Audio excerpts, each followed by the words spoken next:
धुंध से ढकी पहाड़ी के बीचों बीच एक विशाल जर्जर कोठी खड़ी थी, रक्त कोठी। कहते हैं यह जगह सिर्फ एक इमारत नहीं बल्कि एक जिंदा चीज है। यहाँ जो भी जाता है वह या तो गायब हो जाता है या फिर खुद इस कोठी का हिस्सा बन जाता है। एक शाम 5 दोस्त आरव, माया, नील, त्रिशा और कबीर अपनी गाड़ी से उस कोठी के सामने पहुंचे। उनका मकसद था एक वायरल हॉरर वीडियो बनाना। गेट पर जंग लगा बोर्ड लटक रहा था, प्रवेश निषेध। कबीर हंसते हुए बोला, बस यही चाहिए हमें, परफेक्ट कंटेंट। जैसे ही माया ने गेट को धक्का दिया, वो अपने आप चरमराता हुआ खुल गया। अंदर से ठंडी हवा का झोंका आया, जैसे किसी ने उन्हें बुलाया। अंदर का हॉल बहुत बड़ा था। संगमरमर का फर्श, टूटा झूमर और दीवारों पर टंगी पुरानी पेंटिंग्स। लेकिन अजीब बात यह थी कि हर पेंटिंग में लोगों के चेहरे मिटे हुए थे। तभी पीछे से एक धीमी आवाज आई, तुम लोग आ ही गए। सभी मुड़े। एक बूढ़ी औरत हाथ में बुझी हुई लालटेन लिए उन्हें घूर रही थी। हम शूटिंग करने आए हैं, माया ने कहा। बूढ़ी औरत हल्का मुस्कुराई। यह घर शूट नहीं होता, यह खुद कहानी बनाता है। अंदर आ गए हो, अब बाहर जाना तुम्हारे हाथ में नहीं।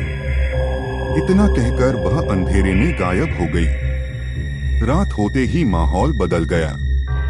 फोन में नेटवर्क नहीं था, कैमरे अपने आप ऑफ हो रहे थे और हर कोने से किसी के देखने का एहसास हो रहा था। नील ने कैमरा चेक किया और उसकी सांस रुक गई।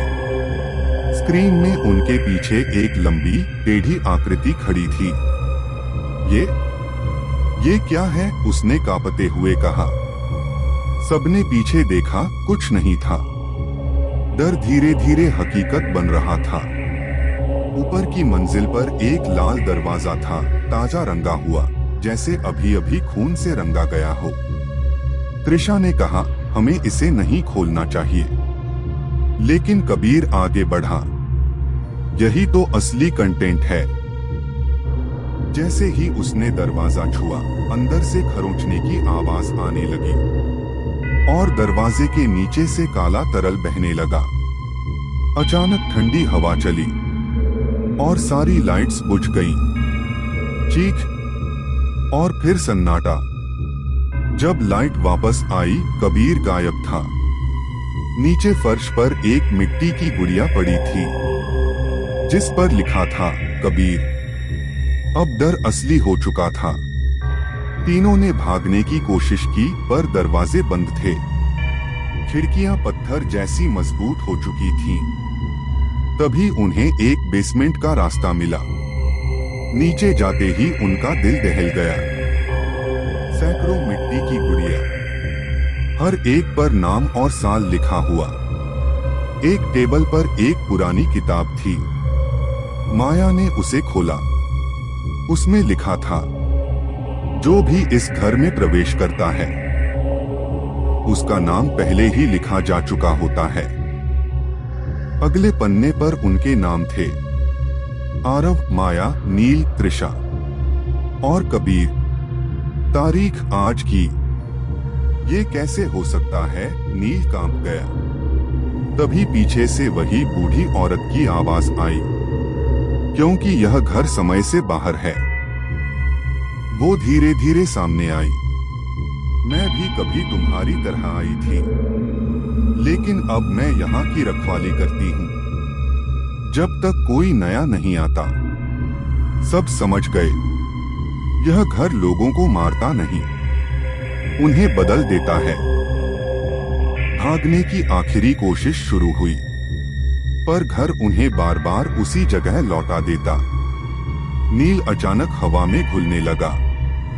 माया, मैं गायब हो रहा हूँ। और कुछ ही सेकंड में वह भी खत्म हो गया। त्रिशा की आंखें सफेद हो गईं। वो धीरे धीरे परछाई बन गई और दीवार में समा गई। अब सिर्फ माया और आरव बचे थे। वो भागते हुए उसी लाल दरवाजे वाले कमरे में पहुंचे। अंदर एक बड़ा आईना था। माया ने उसमें देखा और चीख उठी। आईने में उसका चेहरा नहीं था, बल्कि वही बूढ़ी औरत दिख रही थी। घर की आवाज गूंजी, हर कहानी को नया चेहरा चाहिए। आरव ने माया को खींचा, चलो यहां से। लेकिन जैसे ही उसने उसका हाथ पकड़ा, उसका हाथ गायब होने लगा। माया, मुझे बचाओ। और वो भी हवा में खो गया। अब माया अकेली थी। धीरे धीरे उसका शरीर बदलने लगा। चेहरा बूढ़ा, आंखें खाली। वो अब वही बन चुकी थी। सुबह हुई। दरवाजा अपने आप खुला। बाहर एक नई कार आकर रुकी।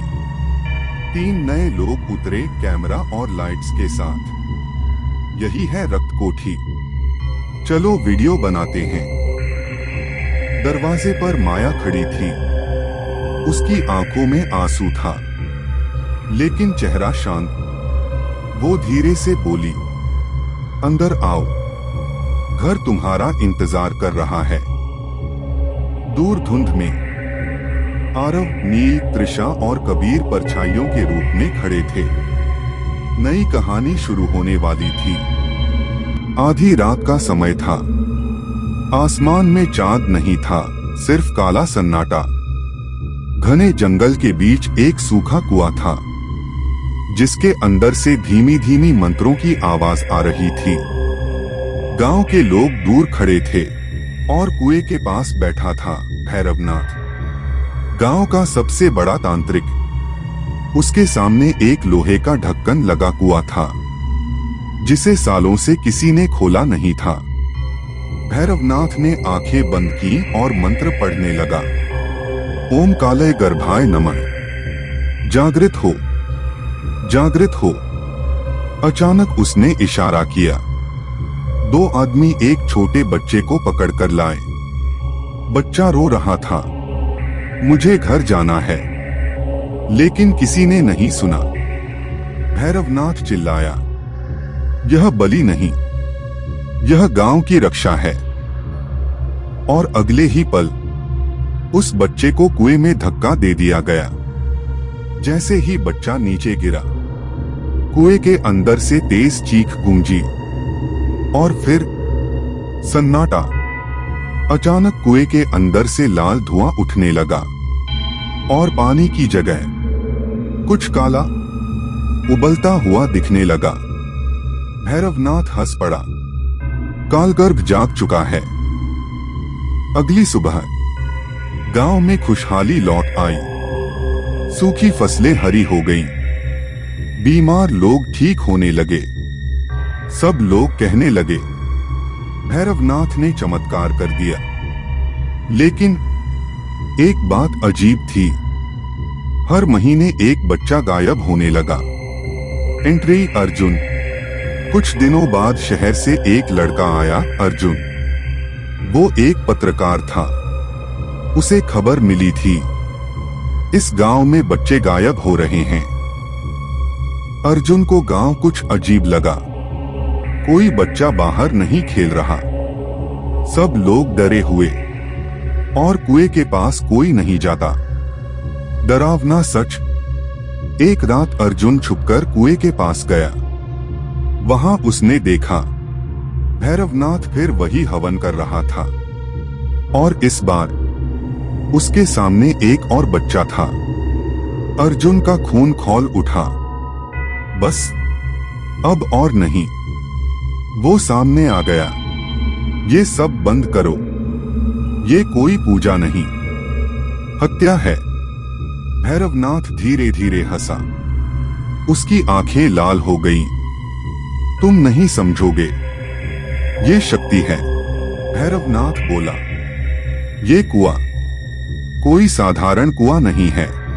इसके अंदर है कालगर्भ, एक ऐसी शक्ति जो बलि के बदले जीवन देती है। फिर वो मुस्कुराया। लेकिन गांव वाले नहीं जानते, ये शक्ति नहीं, मेरी भूख है। मैं ही इस शक्ति को नियंत्रित करता हूँ। मैं ही इस गांव का भगवान हूँ। अर्जुन ने गांव वालों को बुला लिया। सबने मिलकर सच देख लिया। लोग गुस्से से कांप उठे। हमारे बच्चों को मारता रहा तू। भैरवनाथ भागने लगा, लेकिन भीड़ ने उसे पकड़ लिया और उसी कुएं में उसे धक्का दे दिया। सब कुछ खत्म हो गया। गांव में शांति लौट आई। कुएं को पत्थरों से बंद कर दिया गया। लेकिन एक रात गांव का एक छोटा लड़का अकेले कुएं के पास गया। उसे अंदर से आवाज आई, मुझे बाहर निकालो। लड़के ने पत्थर हटाया। अंदर से काला हाथ बाहर आया और धीरे धीरे भैरवनाथ की आवाज गूंजी, मैं वापस आ गया। अगर ये कहानी आपको पसंद आई हो तो वीडियो को लाइक जरूर करें और ऐसी ही डरावनी कहानियों के लिए चैनल को सब्सक्राइब करना मत भूलिए, क्योंकि अगली कहानी आपको और ज्यादा डराने वाली है।